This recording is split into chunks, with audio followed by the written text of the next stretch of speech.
Bonjour à tous, c'est Sandrine. Alors je suis très contente de vous retrouver aujourd'hui. Je vais vous présenter un livre, La magie du foyer au fil des saisons. Donc c'est un livre qui va intéresser tous les païens, bien sûr, tous ceux qui s'intéressent à la magie et à toutes les sorcières et sorciers.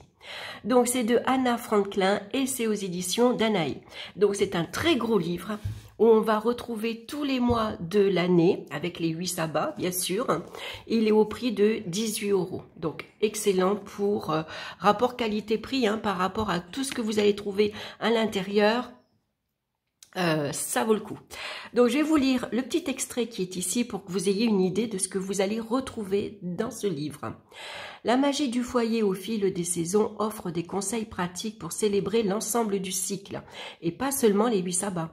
Avec plus d'une centaine de sorts, de recettes, de remèdes, de projets traditionnels et d'autres travaux manuels conçus pour apporter enchantement, guérison et joie au quotidien, vous découvrirez également dans ces pages comment manifester votre spiritualité la plus profonde en parfaite connexion avec la nature.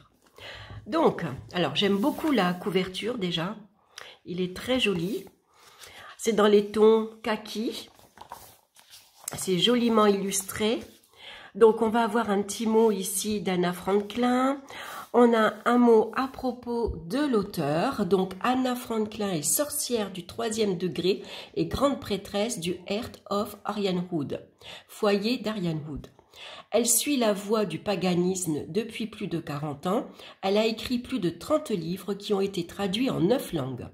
Anna a écrit des centaines d'articles pour des magazines païens et elle a été invitée à la radio et à la télévision. Elle vit et travaille dans un village des Midlands en Angleterre où elle fait pousser ses propres fines herbes et ses fruits et légumes et mène la vie d'une païenne moderne. Donc on peut la retrouver sur internet. Je vous fais un zoom sur l'adresse. Voilà, vous faites une capture d'écran et vous avez donc l'adresse internet. Donc ensuite, on a un sommaire. Alors, avec une introduction qu'on verra par la suite. Et puis là, elle va vous décrire en fait tout ce que vous allez retrouver mois par mois. Donc par exemple, pour janvier, le mois s'appelle le mois du loup. Donc début janvier, on va retrouver des dates comme le 1er janvier, bien sûr, c'est le jour de l'an. On va avoir un rite de nouveau départ. Le 3 janvier, hommage aux divinités du foyer, hommage aux esprits de la maison. Le 5 janvier, c'est la 12e nuit. Donc, on va faire le gâteau de la 12e nuit. Alors, bien sûr, elle va vous expliquer qu'est-ce que c'est que la 12e nuit, à quoi ça correspond. Le 6 janvier, c'est l'épiphanie. On va avoir un rituel de la déesse sorcière. Le 7 janvier, c'est le retour au travail. Le rituel pour rendre à la terre et on va faire une poupée de grains. À la mi-janvier, on va retrouver le 17 janvier, c'est One Selling de la 12e nuit selon l'ancien style. Donc vous allez comprendre le pourquoi du parce que du comment. On va faire un rituel par rapport à ça et puis Wessel et le gâteau aux pommes du Dorset. La fin janvier, on va avoir le blues de l'hiver. C'est vrai qu'après les fêtes, généralement on a un petit blues. Puisqu'on a préparé Samhain, on a préparé Noël, on a préparé Nouvel An, on s'est amusé, puis après on arrive dans des mois creux, et souvent qui semblent très longs. Donc parfois ça arrive qu'on a un petit coup de blues. Donc on va faire donc un baume au miel pour les lèvres, ensuite, et puis une infusion au citron pour la toux et le rhume, une infusion pour le blues de l'hiver, et le 31 janvier, c'est la veille d'Inbok. Donc on continue après avec le mois de février, qu'on appelle le mois de la purification, et bien sûr le début du mois de février, le 1er février, on va fêter Imbolc et ainsi de suite. Voilà ce que vous allez retrouver à peu près, avec des dates différentes bien sûr, mais pour tous les mois. Donc mai, novembre ici c'est le mois mort et décembre c'est le mois de la renaissance. Donc nous on va passer directement à octobre puisqu'on est au mois d'octobre et donc on va rentrer un peu plus en profondeur. Sinon on a une introduction de plusieurs pages. Et puis, on commence avec janvier. Donc, à chaque fois, on a le mois donc du loup, ici. Et puis, on a une jolie reproduction, une belle image. Donc, je vais vous montrer février. Voilà. Ensuite, on va avoir pour le mois de mars, donc on va retrouver des recettes, des rituels, beaucoup de choses à faire. Alors, pour le mois de mars, on est dans les tons de rose, hein, c'est le mois des jeunes pousses. On va passer à avril, on est dans les tons de vert, le mois de l'ouverture. Quand on passe à juin, on a ici, mai, pardon, c'est le joli mois de mai. Donc, vous voyez, à chaque fois, on retrouve de jolies illustrations. Ensuite, on a juin, c'est le mois de la gloire. Alors, on va passer ensuite à juillet, c'est le mois d'or. Pour le mois d'août, alors, j'ai sauté. Voilà, le mois d'août, c'est le mois des moissons, avec les blés. Le mois de septembre, c'est le mois de l'aboutissement avec cette jolie tarte aux pommes. Et puis maintenant, on va passer à octobre. C'est le mois des braises avec ces jolies citrouilles. Alors, octobre est un mois somptueux entre la fin de la croissance et la stérilité de l'hiver, quand Mère Nature nous offre un ultime flamboiement de couleurs dans les feuilles des arbres. Les dernières braises rougeoyantes de l'automne, l'an vieillit, il s'use et s'adoucit. La terre nous a généreusement donné tout ce qu'elle a et nous avons récolté ses bienfaits. Maintenant, après les semailles d'automne, il est temps de la nourrir et de la laisser reposer. Donc bien sûr, on va découvrir en octobre ce que ça représentait pour les Grecs, pour les Romains, pour les païens également, hein. Donc ça, je trouve ça super intéressant. Donc on passe à début octobre. Selon la tradition, au début du mois d'octobre, les hirondelles commencent leur migration saisonnière et quittent la Grande-Bretagne, emportant avec elles toute la chance et toutes les bénédictions de l'été. Comme les animaux et les oiseaux, il est temps pour moi de faire mes préparations pour l'hiver. Les gelées seront bientôt là. Je suis un peu triste de mettre ainsi le jardin au repos pour l'année, mais la vie est un cycle et elle se renouvellera au printemps. Ce n'est donc pas une fin, mais juste une préparation nécessaire pour l'année suivante. Donc là, elle vous explique qu'elle récolte ses plantes, bien sûr, hein. Et puis, on va avoir une petite recette après pour les prunes, pour les petites prunelles. Donc là, on a une recette pour faire un gâteau pour en fin de saison. Donc, vous avez tous les ingrédients et puis voilà comment vous allez faire. Pareil pour faire l'alcool de prunelle. Donc, c'est des recettes assez simples, très faciles à faire. Donc, vous voyez, pour faire de l'alcool de prunelle, vous avez besoin de 225 g de prunelle, 115 g de sucre et 40 centilitres de gin. Donc, c'est facile à faire. Et puis, c'est chouette de pouvoir faire son propre alcool, hein. Donc, ensuite, on va faire du childer. Alors, je pense que ça doit être un gâteau ou alors c'est un autre alcool, puisqu'elle nous dit de ne pas jeter les prunelles avec lesquelles vous avez préparé votre gin. Servez-vous-en pour faire du childer. Mettez-les dans un bocal et couvrez-les de cidre brut. Laissez reposer pendant 6 semaines, infiltrez et buvez. Ensuite, on va avoir une pommade au marron d'Inde. Donc, utilisez cette pommade sur les zones affectées, veines variqueuses, veines en araignée, hémorroïdes et cellulite, 1 ou 2 fois par jour. Donc, on va utiliser des marrons d'Inde, de l'huile végétale, donc huile d'olive ou huile de tournesol, de la cire d'abeille et de la teinture de marron d'Inde. Optionnel, hein, vous n'êtes pas obligé d'en mettre. Et puis, vous avez toute la recette. Ensuite, le 1er octobre, renouveler notre alliance avec les dieux. Dans la Rome antique, on rendait hommage le 1er jour d'octobre à la déesse de la fidélité, Fide, christianisée en sainte foi, dont la fête tombe le 7 octobre. Cette déesse était représentée la main droite étendue et ses symboles étaient des épis de blé et des fruits, des mains jointes et une tourterelle. C'était la déesse de la confiance et de la bonne foi, de l'honneur, des obligations contractuelles et des devoirs mutuels entre 2 parties. Donc, octobre est le temps où nous renouvelons notre alliance avec les dieux. Donc, elle vous explique comment faire. Prenez un temps pour méditer, ce que vous pouvez réciter ici. Voilà comment vous pouvez décorer votre hôtel, par exemple. Ensuite, à la mi-octobre, donc selon les chroniques du moine Bede, voilà, il y avait 2 saisons dans l'Angleterre anglo-saxonne. L'été comprenait les 6 mois durant lesquels les jours sont plus longs que les nuits, et l'hiver comprenait les autres, commençant à la pleine lune d'octobre. Durant le mois de Winterfilet, si je le prononce bien, qui correspondait à peu près à notre mois d'octobre. Nous ne savons pas comment il célébrait ce changement de saison, mais il est possible qu'il ait eu 3 festivals publics d'hiver à la manière des Scandinaves. Voilà, donc elle vous explique en fait à quoi ça correspond. Donc c'est chouette parce qu'on va apprendre beaucoup de choses. On va apprendre comment les autres cultures, les autres pays fêtent finalement les 8 sabbats. Et puis comment nous, on s'est imprégné d'eux également pour nous aussi fêter ces 8 sabbats. Donc à chaque fois, on peut avoir des poèmes à réciter. Ensuite, elle nous conseille d'allumer le feu avec des pommes de pin. Voilà, je ramasse des pommes de pin dans le parc et dans la forêt pour en faire des allumes-feu. Trempées dans de la cire fondue, elles sont excellentes pour démarrer un feu. Ensuite, on va passer le 11 octobre, donc c'est la déesse de la guérison. Dans la Rome antique, c'était le jour de Meditrinalia, de Médérie, être guéri, un festival en l'honneur du vin nouveau où on offrait des libations aux dieux pour la première fois chaque année.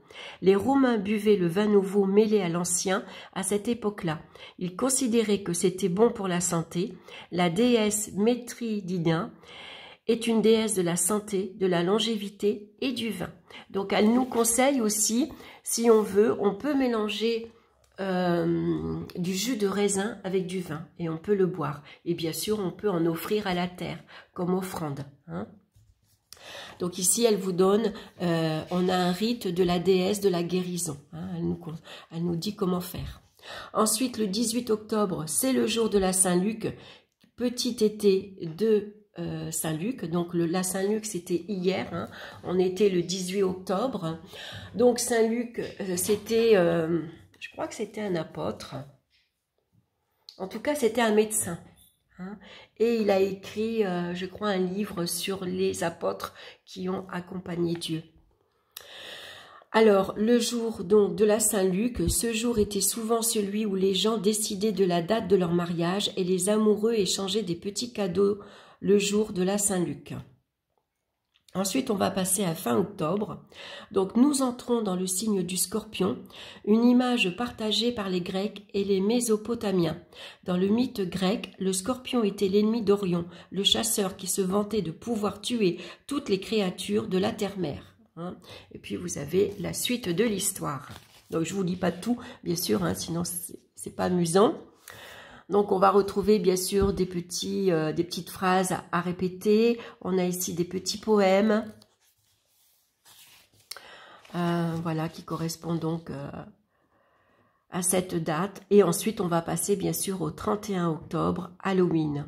Donc, à l'heure actuelle, le dernier jour d'octobre porte en général le nom d'Halloween, un nom qui vient de la fête catholique de la Toussaint, célébrée le 1er novembre, mais qui commence normalement la veille au soir, aux vêpres du 31 octobre. D'où le nom d'Halloween Even, la veille de la Toussaint, qui est devenue Halloween, et se poursuivant le lendemain avec la commémoration des défunts, la fête des morts le 2 novembre, ce qui nous donne une fête de 3 jours. Donc ensuite, elle va vous parler de comment, à l'époque de Rome, comment on fêtait ces 3 jours, comment l'Église également a récupéré cette fête. Donc c'est super intéressant à lire, on apprend beaucoup de choses. Et puis vous voyez, il y a quand même plusieurs pages. Et puis ensuite, on va faire un gâteau, un cake, et vous allez donc retrouver ici une recette. Donc, la nuit de Halloween, le plus souvent, nous nous contentons de nous joindre à la fête, nous nous déguisons, nous mangeons des friandises et nous nous amusons. Donc ensuite, on va attaquer novembre. Voilà, avec cette jolie reproduction des feuilles mortes, je trouve. Donc, novembre, il s'appelle le mois mort. Donc, on va avoir une introduction à quoi correspond ce mois de novembre. Hein, comment le fêter à l'époque de la Rome antique. Donc, début novembre, bien sûr, c'est Samhain. Donc là, on va avoir... bien sûr, d'où vient Samhain, l'histoire de Samhain, comment on le fête hein, également. Donc on va avoir ici un rituel pour Samhain avec une recette, un gâteau d'âme. Et puis le 3 novembre, c'est le jour de la Saint-Hubert. Saint-Hubert étant ici le patron des chasseurs. Hein. Puisque Saint-Hubert a rencontré une fois un cerf dans la forêt et entre ses cornes, il a vu une croix. Et à partir de là, il a laissé tomber la chasse et il est devenu moine et donc il est devenu chasseur, patron des chasseurs. Donc son histoire vous est racontée ici, hein. Ensuite, on va avoir ici un rite de Caïn. Donc, nous n'invoquons pas le Dieu entre l'équinoxe d'automne et Yule, car il est maintenant le Seigneur de la mort, mais nous marquons la mort des animaux et des plantes qui nous nourrissent en cette période. Donc ici, on peut dire que ça pourrait correspondre au roi Hadès. Hein, puisque Hadès, c'est le roi de l'inframonde, hein, c'est le roi du monde en dessous. Hein. D'ailleurs, Perséphone l'a rejointe maintenant. Hein. Perséphone, c'est la fille de Déméter. Déméter, c'est la déesse de l'agriculture et des moissons.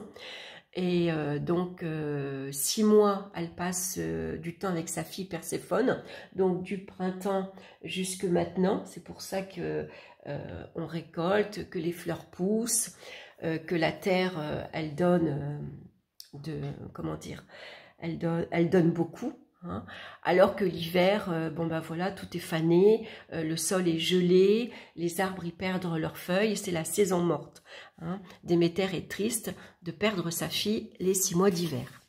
Donc ensuite on va passer au 9 novembre, donc c'est l'ours qui rêve. Donc bien sûr on va découvrir à quoi ça correspond. Un rite du rêve d'hiver, les veillées de rêve, et puis mi-novembre. Donc le 11 novembre ici, c'est la Saint-Martin, Samhain selon l'ancien style.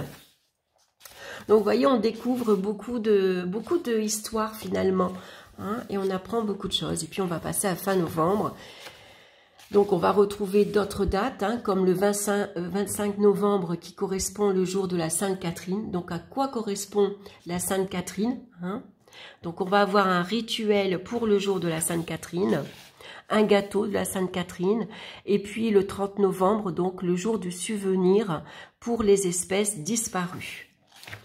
Et ensuite, on passe à décembre, le mois de la Renaissance. Et donc, ce sera pareil, hein, le début du mois, la mi du mois, la fin du mois, avec bien sûr des dates précises, hein, avec des rituels, des recettes, et puis beaucoup d'histoires.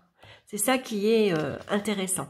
Donc, c'est un livre, bien sûr, que vous n'êtes pas obligé de le lire du début à la fin. Hein, vous pouvez prendre simplement que le mois qui vous intéresse. Donc, on va avoir une petite conclusion à la fin, une bibliographie. Alors, c'est un peu dommage, c'est pratiquement que des livres en anglais. Et puis ensuite, on a un index. Voilà, donc ça, c'est chouette aussi. Donc, moi, j'ai trouvé ce livre, ça faisait un petit moment qui m'interpellait. Et puis, je ne suis pas du tout déçue de l'avoir acheté. Donc, du même auteur, on va retrouver La magie du foyer. Ensuite, on a Le vivandier des sorcières, La cuisine wiccane. Et puis, bien sûr, la collection Les célébrations païennes que je vous recommande, hein, aux éditions Danaé. Ils sont super, ces petits livres. D'ailleurs, j'ai celui-ci, je vais vous le montrer. On a Sabine. Donc voilà pour ce livre-là, franchement, il est très bien. Hein, pour toutes les sorcières, pour ceux qui s'intéressent à la magie, si vous voulez, si vous pratiquez déjà, que vous soyez Wiccan, ou tout simplement si vous avez envie de découvrir ce qu'est la magie, et puis comprendre un peu mieux les mois de l'année finalement, à quoi correspondent les mois, parce que c'est vrai que souvent on dit septembre, octobre, novembre, décembre, on a quelques petites dates clés comme ça, mais on ne s'intéresse pas aux autres dates. Et finalement, à travers ce livre, on va découvrir d'autres dates aussi intéressantes et on passe à côté. Voilà, donc voilà pour ce livre, La magie du foyer au fil de saison d'Anna Franklin. Alors maintenant, je vais vous montrer vite fait Samhain. Donc, rituels, recettes et traditions de la fête des morts, hein, donc toujours aux éditions Danaé. C'est des petits livres qui coûtent 12 €, donc il y en a 8, hein, qui correspondent donc aux 8 sabbats. Donc, moi, je les ai achetés un livre, un par mois, hein, parce que bon, bien sûr, je ne pouvais pas acheter tous les livres d'un coup, ça fait une certaine somme. Donc, tous les mois ou tous les 2 mois ou à chaque saison, je commande un livre, ça coûte que 12 €, voilà. Et puis à la fin, bah, vous allez voir, vous allez faire votre petite collection assez rapidement. Donc ce guide vous accompagne comment pratiquer la divination en cette période sacrée, rendre hommage aux morts et célébrer Samhain, aussi connu sous le nom d'Halloween, au travers de recettes et d'activités pour votre famille et vos proches. Donc on va retrouver des rituels, des recettes, connaissances, des sorts, de la divination, du bricolage, des correspondances, de l'invocation, des prières et de la méditation. Alors, on va regarder, donc on retrouve ici les célébrations païennes, hein, avec là une jolie illustration qui représente la roue de l'année, avec les fêtes, les dates. Hein. Donc bien sûr, la relation des païens modernes à la roue, les anciennes pratiques, donc ça c'est super, hein. On apprend après beaucoup de choses. On va découvrir un nouveau chapitre, c'est les nouvelles pratiques pour nous aujourd'hui. Donc, on peut faire des cocottes en papier. Et puis, à quoi correspond la fête de la Toussaint, la fête des morts, bien sûr. Hein, des petites prières. Hein. Ensuite, on va avoir des sorts et des divinations. Sorts pour les vivants, sorts du feu de nécessité, sorts pour régler de vieilles dettes, des sorts pour guérir le chagrin, des sorts pour les morts, donc des petits rituels très simples, faciles à faire. Bénédiction de Samhain pour la maison, sorts de protection pour le garage, des sorts pour le malheur en amour. On va passer à la magie des fées. Donc on va passer à la divination ensuite avec des sorts du dé à coudre, divination par les noix, divination des 3 assiettes, sort runique pour modifier votre destin, des recettes et bricolage, donc des chips de chou belle, ça s'appelle, non, le chou cal. Voilà, donc ici c'est une recette, des pommes cuites, bien sûr, des graines de citrouille, de la soupe à la citrouille, des gâteaux. Donc, bricolage avec les citrouilles. Donc, ça, c'est très amusant à faire avec les enfants. Comment faire une citrouille en tissu, par exemple. Hein. Faire un masque également. Hein. Ici, on va faire une croix aussi. Comment on va la fabriquer, de quoi vous avez besoin. Préparer un chemin pour les ancêtres, repousser les créatures de la nuit, un autel pour vos ancêtres, ça c'est chouette à faire quand on ne sait pas comment faire. Et puis là on va passer aux prières et invocations, prière à la Morrigan, prière à la Morrigan pour les hommes, prière pour les femmes, invocation à Céridwen, invocation à Hécate. Ensuite, on va passer des invocations aux dieux, Anubis, Osiris, Isis, accueillir les ancêtres, prière aux bien-aimés, à lieu disparu. Donc moi j'ai mis des petits post-it, hein, parce que c'est tout ce que tout ce que j'ai besoin en fait. Des offrandes de paix au Cid, hein, donc aux fées, invocations pour la force à l'hiver, des invocations pour bénir la nouvelle année. Ensuite, on va passer aux rituels et célébrations. Donc, vous avez votre objectif, le cadre, le matériel que vous avez besoin, les préparatifs avant le rituel et puis bien sûr ensuite vous allez passer au rituel. Donc vous avez un rituel à faire en solitaire si vous êtes seul et sinon vous avez un rituel à faire en couple ou à plusieurs avec à chaque fois ce que vous avez besoin, comment vous allez faire votre hôtel et ce que vous allez réciter. Et ça je trouve ça bien parce que parfois au départ on ne sait pas quoi dire. Donc voilà tout ce que vous allez retrouver dans ce livre-ci. Donc je les trouve très bien faits. Et puis les correspondances pour Samhain. Donc les objectifs spirituels et mots-clés, les objectifs magiques, les opérations conseillées, l'astrologie et associations planétaires, les archétypes, les divinités et héros, les couleurs, les plantes, les arbres, les fleurs, les cristaux et pierres, les métaux, les animaux totems et créatures mythiques, les parfums des huiles essentielles, les arcanes du tarot, les symboles et outils, les aliments, les boissons, activités pratiques et traditionnelles, les services communautaires que vous pouvez faire aussi, autre nom de Samhain pour d'autres traditions païennes, fêtes ou traditions ayant lieu autour de Samhain dans l'hémisphère nord. Et la même chose pour l'hémisphère sud. Et ensuite, à la fin du livre, vous avez une bibliographie. Voilà, donc moi je le trouve super ce petit livre. Hein, et j'ai les 8 et je m'en sers tous les ans, bien sûr. Donc avec ce livre-ci, ça vient apporter un complément d'information. On apprend autre chose. Hein, y a d'autres histoires. Ici, vous allez retrouver des dates qui correspondent à certaines fêtes, à des rituels que vous n'avez pas dans celui-ci. Donc les deux se complètent très bien. Voilà, j'espère que cette vidéo vous aura plu. N'hésitez pas à me laisser vos commentaires. Hein. Je suis contente de partager avec vous, de savoir ce que vous en pensez. Si vous les avez, si vous les utilisez, n'hésitez pas à liker aussi, ça fait vivre la chaîne. Et puis, bah, ça fait plaisir aussi. Hein. Je vous le cache pas. Voilà, je vous embrasse tous bien fort. Et puis, on se retrouve très bientôt pour une nouvelle vidéo. Bye bye!